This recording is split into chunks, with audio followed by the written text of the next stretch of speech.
qu'elle recèle.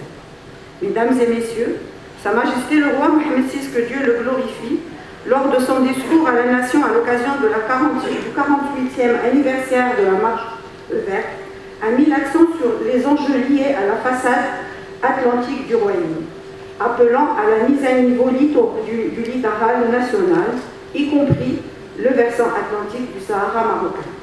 Je cite, « Notre souhait est que la façade atlantique devienne un haut lieu de communion humaine, un pôle d'intégration économique, un foyer de rayonnement au continental et international. » Fin de citation.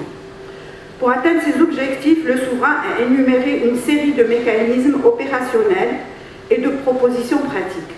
Je cite toujours Sa Majesté l'Aïnsro, en menant à bonne fin les projets d'envergure qui y sont lancés, nous veillons à doter nos provinces du Sud des services et des infrastructures indispensables à leur développement économique. En outre, pour assurer une connexion fluide entre les différentes composantes du littoral atlantique, nous nous attachons à mettre à disposition des moyens de transport et des stations logistiques nécessaires. Cela inclut aussi de réfléchir à la constitution d'une flotte nationale de marine marchande forte et compétitive. Fin de citation.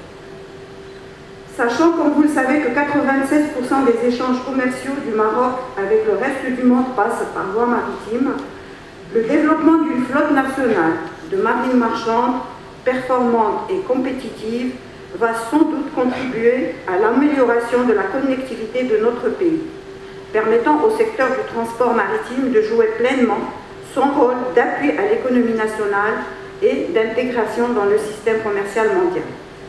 Mesdames et messieurs, les ports jouent un rôle de premier plan pour la compétitivité des chaînes logistiques, pour le développement économique et l'aménagement des territoires.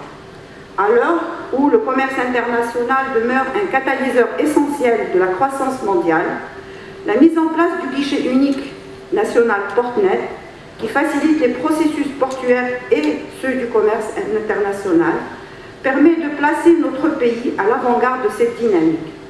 Les nouvelles technologies, telles que l'intelligence artificielle, l'Internet des objets et la blockchain, jouent un rôle central dans cette vision partagée. Les enjeux liés à ces avancées technologiques seront le point central des débats et des échanges lors de cet événement.